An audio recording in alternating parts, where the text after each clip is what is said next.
Assalamualaikum warahmatullahi wabarakatuh.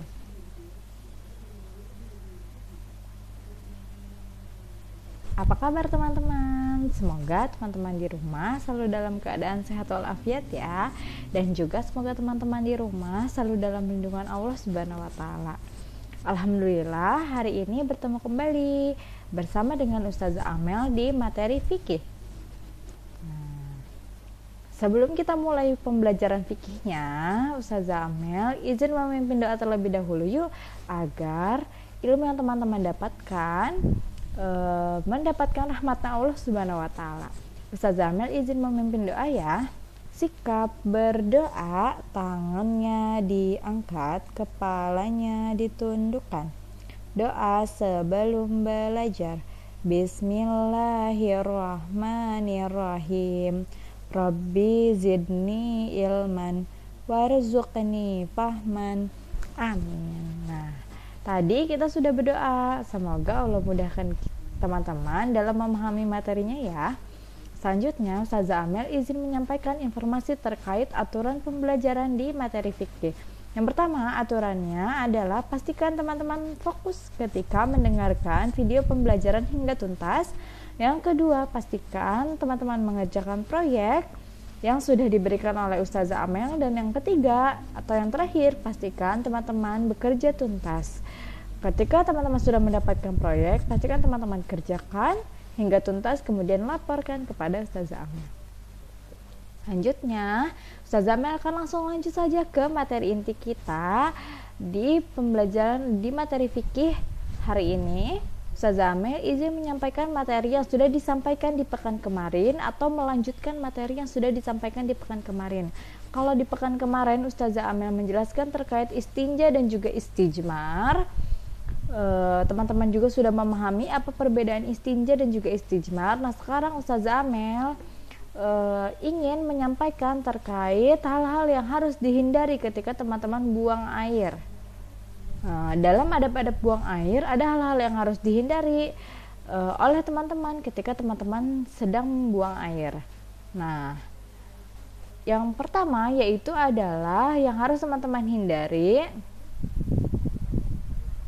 Yang harus teman-teman hindari adalah menghadap atau membelakangi kiblat jika di tempat terbuka. Jadi ketika teman-teman membuang air, misalnya sedang darurat sekali, terus teman-teman membuang air, butuh buang air ketika teman-teman sedang ada di luar ruangan, kemudian teman-teman butuh buang air dan ternyata buang airnya terpaksa harus di tempat terbuka, pastikan teman-teman tidak menghadap atau membelakangi kiblat. Seperti yang sudah disampaikan dalam hadis, yaitu adalah Nabi kami Shallallahu Alaihi Wasallam telah melarang kami menghadap kiblat ketika buang air besar maupun air kecil. Beliau juga melarang kami beristinja dengan tangan kanan. Jadi coba cek kamar mandi kalian apakah menghadap ke kiblat atau tidak. Jika ternyata kamar mandi kalian itu menghadap ke kiblat, pastikan teman-teman cari arah yang tidak menghadap ke kiblat. Karena di situ yang hal-hal yang dilarang ketika buang air kecil adalah menghadap ke kiblat. Pastikan tidak mengarah ke kiblat atau membelakangi kiblat. Dan juga pastikan ketika buang air atau membersihkan atau beristinja, teman-teman menggunakan tangan kiri, tidak menggunakan tangan kanan. Selanjutnya, Ustazah Amel izin menjelaskan lagi yang kedua poinnya, yaitu adalah buang air di jalan atau tempat berteduh dan tempat-tempat yang disinggahi manusia. Nah, ketika teman-teman buang air, pastikan teman-teman buang air di tempat yang memang di situ sudah tidak terpakai dan tidak ditempati oleh orang-orang atau disinggahi oleh manusia. Tempat seperti apa sih yang sering disinggahi oleh manusia? Contohnya seperti di bawah pohon. Nah, pastikan teman-teman tidak buang air di bawah pohon, karena biasanya manusia, kita pribadi sering berteduh di bawah pohon. Nah, jika di bawah pohonnya terdapat kotoran, maka itu akan membuat orang lain tidak nyaman. Di sini juga sudah ada hadisnya dari Abu Hurairah radhiyallahu anhu. Dia berkata bahwa Rasulullah Shallallahu Alaihi Wasallam bersabda, yang artinya jauhilah dua hal yang dapat memancing keluarnya kalimat laknat. Sahabat bertanya, apakah dua hal itu?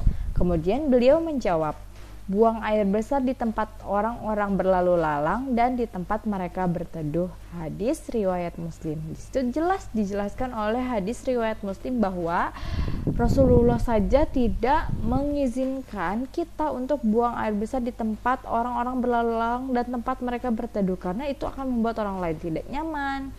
Kemudian tidak hanya manusia saja, tapi bisa jadi hewan dan lain sebagainya juga akan tidak nyaman gitu. Selanjutnya,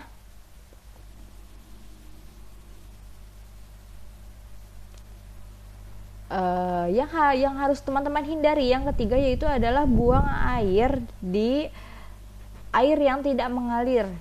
Ketika teman-teman buang air, pastikan teman-teman buang air di tempat atau di air yang mengalir. Jadi di saluran yang memang mengalir, tidak menggenang dan lain sebagainya. Karena di sini juga sudah dijelaskan dari Jabir radhiyallahu anhu yang artinya bahwasanya Rasulullah Shallallahu alaihi wasallam melarang kencing di air yang tergenang.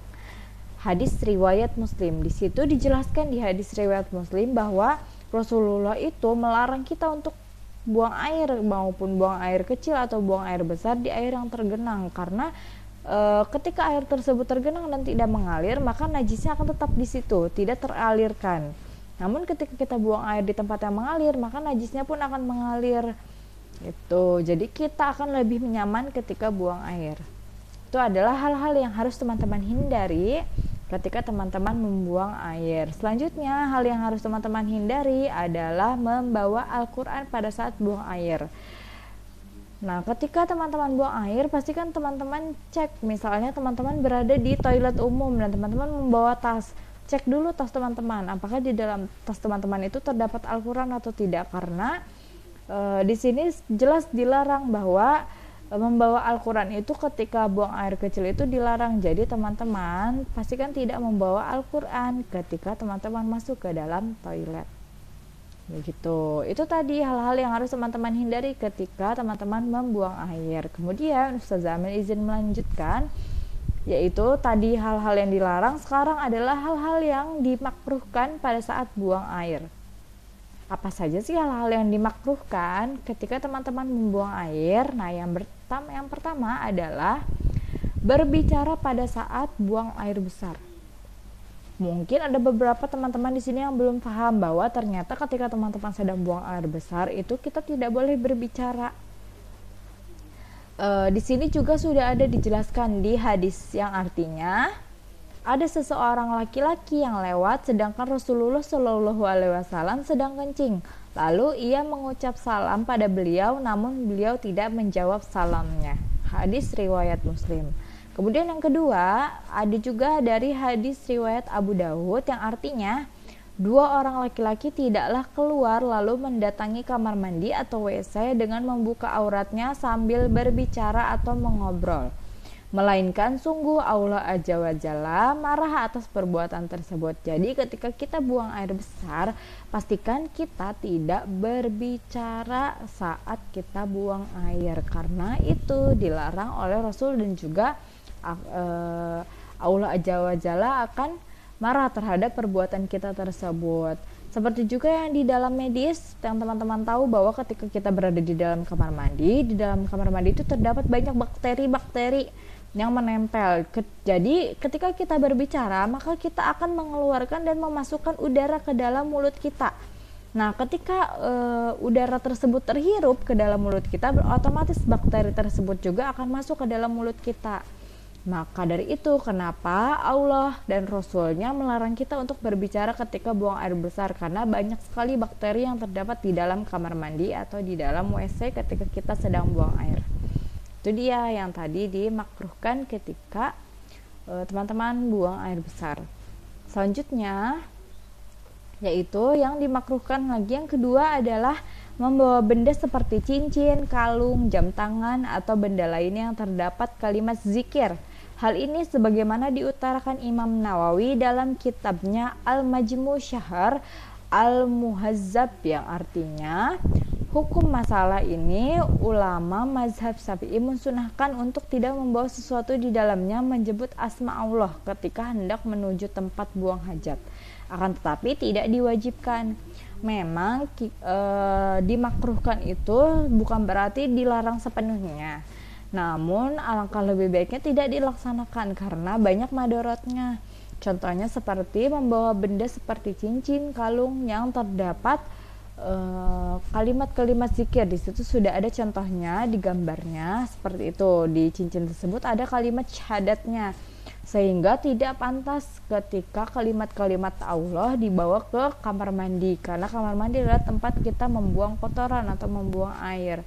Jadi lebih baik tidak perlu dibawa seperti itu. Nah, selanjutnya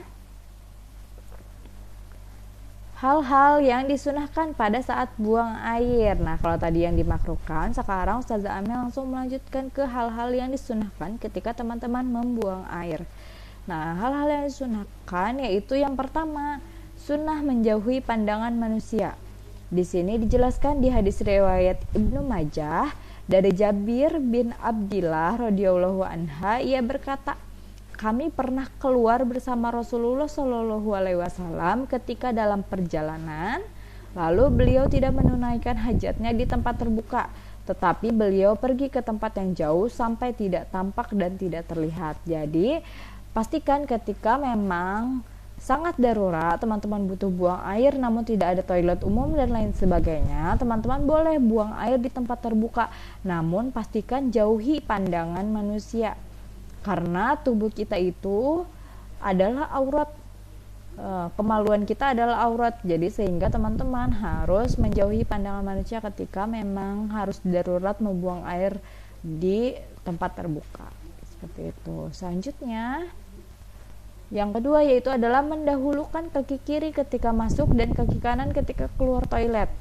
Di sini sudah dijelaskan juga pada hadis riwayat Bukhari dan Muslim yang artinya Nabi Muhammad SAW lebih suka mendahulukan yang kanan ketika memakai sandal, menyisir rambut, ketika bersuci dan dalam setiap perkara yang baik-baik.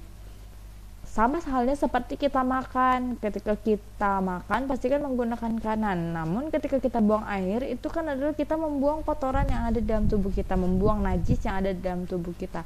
Maka pastikan kita ketika masuk ke toilet menggunakan kaki kiri dan keluar menggunakan kaki kanan. Itu yang disunnahkan oleh Nabi kita Shallallahu Alaihi Wasallam. Selanjutnya yaitu adalah membaca doa sebelum masuk toilet.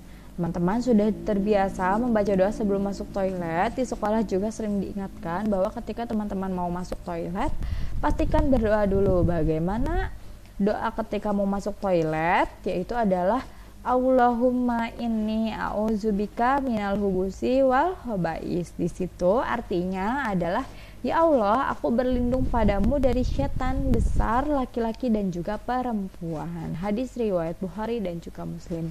Jadi itulah tujuannya ketika teman-teman mau masuk toilet, pastikan teman-teman berdoa dulu karena kita tidak tahu di dalam toilet itu ada syaitan atau tidak. Tentu saja toilet itu adalah tempat bersarangnya setan, maka kita harus berlindung daripada setan tersebut agar aurat kita tidak dilihat oleh setan tersebut.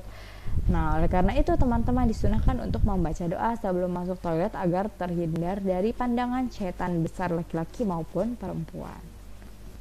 Selanjutnya, ketika kita mau buang air, pastikan juga kita harus berdoa. Ketika kita keluar kamar mandi setelah buang air, kita pastikan doa keluar kamar mandi. Bagaimana doa keluar kamar mandinya? Yang mudah saja, yang sering teman-teman ucapkan yaitu adalah Gufronaka, yang artinya ya Allah, hamba memohon ampunanmu. Hadis riwayat Abu Daud. Di situ yang paling mudah. Namun ada juga doa yang keluar kamar mandi yaitu Alhamdulillahillazi azhaba anil azza wa afani. Itu juga boleh. Jadi teman-teman boleh Gufronaka atau berdoa yang panjang tadi, sama-sama boleh karena itu kita berarti memohon ampun kepada Allah karena kita sudah membuang kotoran atau membuang najis yang ada di dalam tubuh kita. Itu dia tadi penjelasan terkait hal-hal yang dilarang, hal-hal yang dimakruhkan dan juga hal-hal yang disunahkan ketika teman-teman membuang air kecil maupun buang air besar. Nah, jadi Ustazah Amel izin menyimpulkan materi yang tadi Ustazah Amel sampaikan, yaitu ketika kita membuang air, baik itu kecil ataupun besar, ada hal-hal yang harus diperhatikan, terutama adab ketika kita membuang air.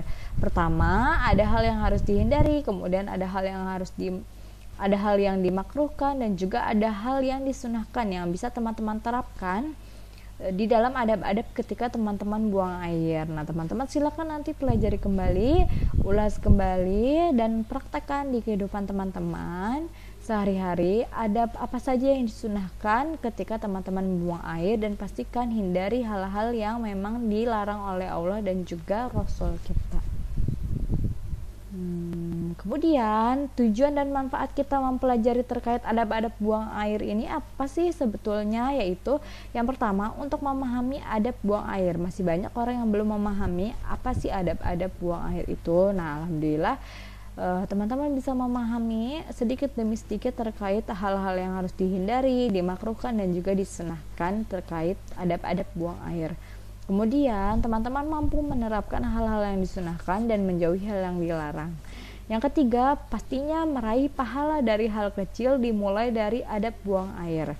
Hal-hal yang kita lakukan itu pastikan hal-hal yang membawa pahala ya teman-teman, termasuk ketika teman-teman membuang air. Nah, selanjutnya yaitu adalah ketika kita buang air ternyata bermanfaat. Kita buang air sesuai dengan adab, ternyata bermanfaat menjadikan tubuh kita lebih bersih dan juga sehat sesuai dengan sunnah Rasulnya. Karena Rasul, seperti yang kita tahu, Rasul itu tidak pernah sakit. Rasul itu hanya sakit 2 kali. Ketika Rasul sakaratul maut, dan 1 kali itu ketika usia berapa gitu, Ustazah Amel juga lupa. Nah, itu Rasul saja sakit hanya 2 kali dalam seumur hidupnya. Karena apa? Karena Rasul sangat menjaga adab-adab ketika membuang air dan juga adab-adab makan. Makanya Allah jaga kesehatannya Rasulullah dan tidak mudah terserang penyakit. Itu tadi penjelasan dari Ustazah Amel terkait tujuan dan juga manfaat dari kita mempelajari adab buang air. Nah, terkait untuk proyeknya, nanti teman-teman boleh cek sendiri di Google Classroom-nya teman-teman. Untuk proyek fikih kita, mungkin cukup sekian saja yang dapat Ustazah Amel sampaikan. Terima kasih teman-teman yang sudah menonton hingga tuntas. Semoga ilmu yang materi yang Ustazah Amel sampaikan dapat teman-teman serap dengan baik dan dapat teman-teman terapkan di kehidupan teman-teman sehari-hari. Sampai berjumpa kembali. Terima kasih. Mohon maaf apabila ada kesalahan. Wassalamualaikum warahmatullahi wabarakatuh.